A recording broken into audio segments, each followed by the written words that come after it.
Olá, começa agora mais uma edição do Jornal Panorama. Aqui você fica por dentro do que acontece no Parlamento Capixaba. E nesta edição você vai ver em destaque: a audiência pública analisa impactos sociais e econômicos de possível venda dos campos terrestres de petróleo. Aprovado o projeto que abre mão dos créditos do ICMS de energia elétrica. Leitura de relatório final da CPI dos empenhos da saúde é adiada pela terceira vez. A possível venda dos campos terrestres de petróleo no norte do Espírito Santo preocupa funcionários da Petrobras. Os impactos econômicos e sociais que a medida pode gerar na região foram o foco do debate ocorrido em audiência pública na casa. Além dos representantes que falaram em nome dos funcionários, o evento recebeu também o ex-presidente da empresa. Eu acompanhei a reunião e os desdobramentos você confere agora. O iminente risco de desemprego e o impacto negativo na economia da região norte capixaba tem preocupado o Sindipetro, o Sindicato dos Petroleiros do Espírito Santo. O motivo é a possível venda dos campos terrestres de petróleo, conforme já anunciado pela Petrobras. Para debater os impactos sociais e econômicos dessa possível saída da Petrobras do Estado, a Comissão de Cidadania realizou audiência pública. O ex-presidente da Petrobras, Sérgio Gabrielli, que esteve à frente da empresa de 2005 a 2012, destacou o papel econômico e a função social da estatal. A substituição da Petrobras por uma empresa menor, ela vai fazer com que essa empresa tenha um foco mais específico, mais detalhado sobre a produção e, portanto, vai reduzir muito essas atividades de apoio à sociedade. Por outro lado, em geral, os salários serão menores e você terá, portanto, um impacto menor sobre o comércio e a atividade econômica local. Além disso, as empresas menores têm uma menor capacidade de investimento, portanto, em momentos de crise, os investimentos serão mais contraídos do que são com a Petrobras. Nesse sentido, eu diria que, do ponto de vista da atividade econômica, o impacto é de redução da atividade econômica na região. O vice-presidente da AEPET, a Associação dos Engenheiros de Petróleo, Fernando Leite Siqueira, falou sobre a importância estratégica do petróleo e a projeção de produção mundial. A participação de energia fóssil, petróleo, carvão e gás, petróleo e gás para mim é a mesma coisa, respondem por 87% da matriz energética mundial. Ou seja, é uma dependência brutal dos países desenvolvidos, principalmente porque eles não têm reservas. O diretor da Secretaria de Relações Institucionais da Federação Única dos Petroleiros, Leonardo Urpia, garantiu que o governo atual não teria interesse em investir nos pequenos campos terrestres, o que, na opinião dele, facilitaria a privatização. A Petrobras tem deixado de investir nos campos terrestres, o que tem ocasionado uma redução drástica da produção desses campos. Esses campos que ela oferece à venda e que ela oferece como 35 mil barris diários de produção, hoje estão produzindo 18.500 barris por dia. Propositalmente, qualquer empresa que entrar vai voltar a produzir. E aí vai vir o milagre da indústria privada. O coordenador-geral do Sindipetro, Paulo Rony, relatou que a Petrobras tem condições de operar o pré-sal e também de continuar os investimentos no Espírito Santo. Apesar dela ter um prejuízo por depreciação dos seus ativos, ela está com caixa, ela tem uma dívida a longo prazo, então a gente tem que pedir ao presidente, à diretoria da empresa, que continue investindo, né? E esses investimentos vão ser colhidos daqui 3, 4, 5 anos, onde a gente vai ter já o barril de petróleo estabilizado no patamar de 60, 70 dólares e vai ter uma condição totalmente diferente da conjuntura mundial que nós temos hoje com essa crise que está vivendo o petróleo. O proponente da sessão foi o deputado Nunes.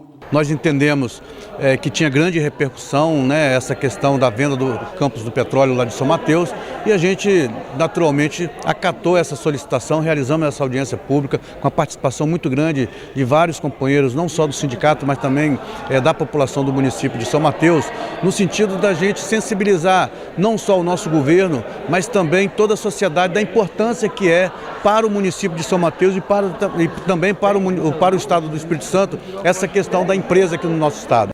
E agora vamos aos assuntos de plenário. Os trabalhos desta quarta-feira ocorreram em 2 sessões e resultaram na aprovação de 3 projetos do governo do estado. Um deles autoriza a transação para a extinção de créditos tributários. Com a medida, o Espírito Santo deve receber cerca de 155 milhões de reais.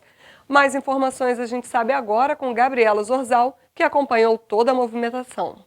Nos trabalhos desta quarta-feira, os deputados se reuniram em sessão ordinária e também em sessão extraordinária.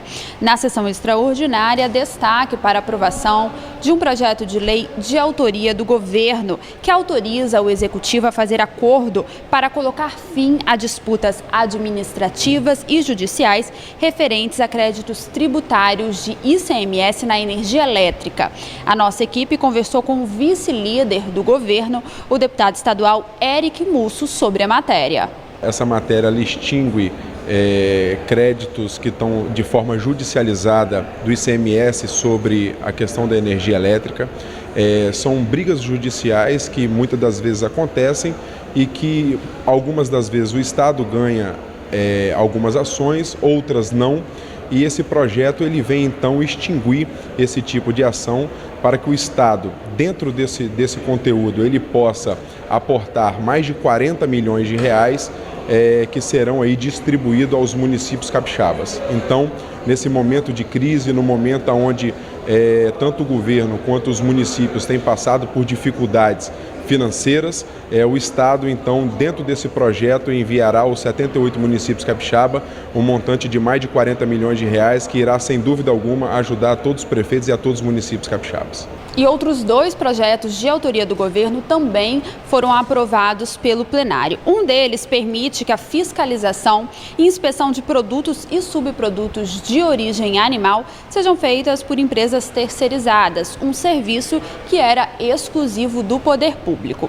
Também em destaque a aprovação de matéria do governo que autoriza o BANDES, o Banco de Desenvolvimento do Espírito Santo, a criar subsidiária integral, uma empresa com um único acionista. O objetivo é flexibilizar as atividades da instituição e a proposta é criar o Bandes Participação, um fundo de investimento para empresas que atuam em áreas estratégicas, como é o caso da área de tecnologia. Voltamos ao estúdio. Relatório final da CPI dos empenhos da saúde é adiado pela 3ª vez. O documento pede indiciamento de 5 ex-secretários de Estado que atuaram em 2014. O novo pedido de vista do relatório da CPI dos empenhos foi feito na reunião do colegiado. Desta vez, a solicitação partiu do deputado Almir Vieira, vice-presidente do colegiado, que retornou à atividade parlamentar após licença médica. Eu tive aí média de 50 dias, licenciado, e não tenho conhecimento do teor do relatório.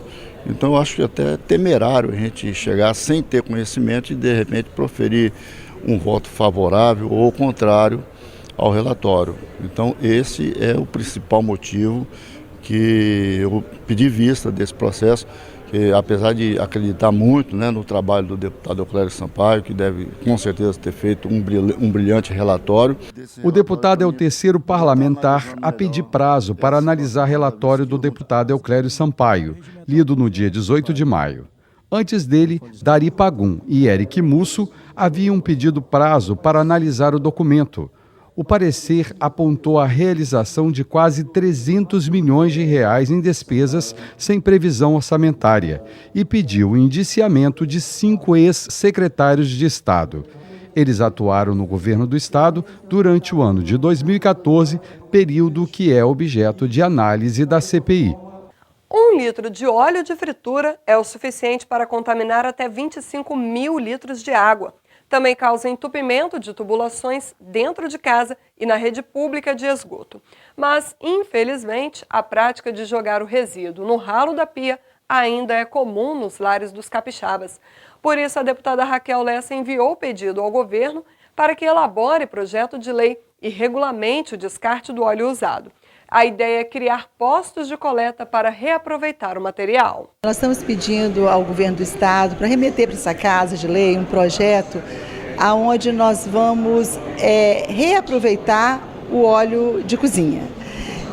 A nossa indicação é que o governo faça esse projeto de lei pedindo aos órgãos que vendem o óleo de cozinha, que vende e coloca postos de coletas para as pessoas que usam óleo de cozinha muito, em quantidade grande também, mesmo a gente em casa, mas as pessoas que usam em quantidade grande, como restaurantes, como padarias, lanchonetes, que eles possam ter aquele posto de coleta lá, um local para depositar esse óleo, aí depois as cooperativas ou algumas empresas que usam, que possam dar uma destinação em produtos. Nós sabemos que a gente faz sabão, né, com óleos, o óleo de cozinha, e que possa usar, né, e as cooperativas e outras empresas que possam ter o local lá de pegar esse produto e usar. Então isso assim vai ser importante porque nós vamos preservar também o meio ambiente.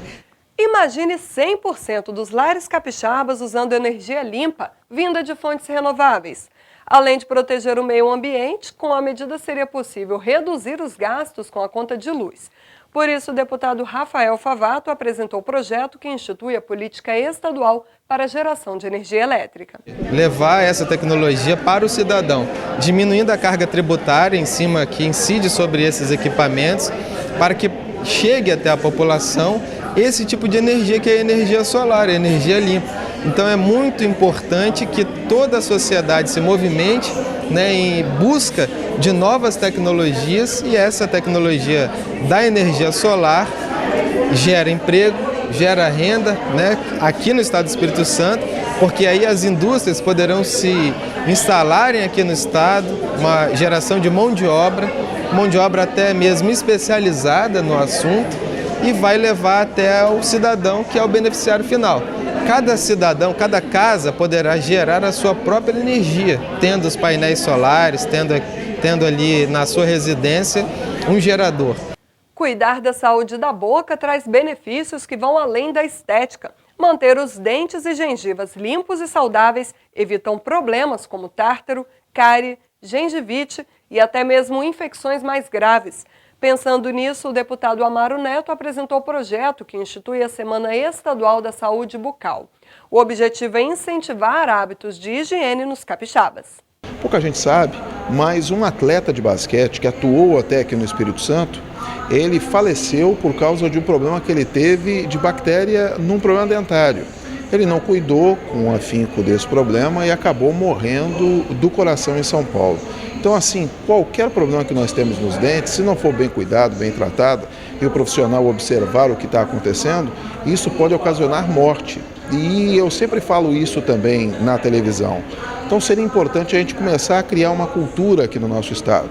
A gente sabe de programas que acontecem em prefeituras como a Prefeitura de Vitória e a Prefeitura de Vila Velha, mas a gente ainda tem esse problema no interior do estado e em prefeituras também da Grande Vitória. Nada melhor que a gente utilizar essa semana, que é o Dia do Dentista, acontece no dia 25 de outubro, e nessa semana a gente ter uma política de prevenção e trabalhos específicos nessa área, buscando sempre a prevenção.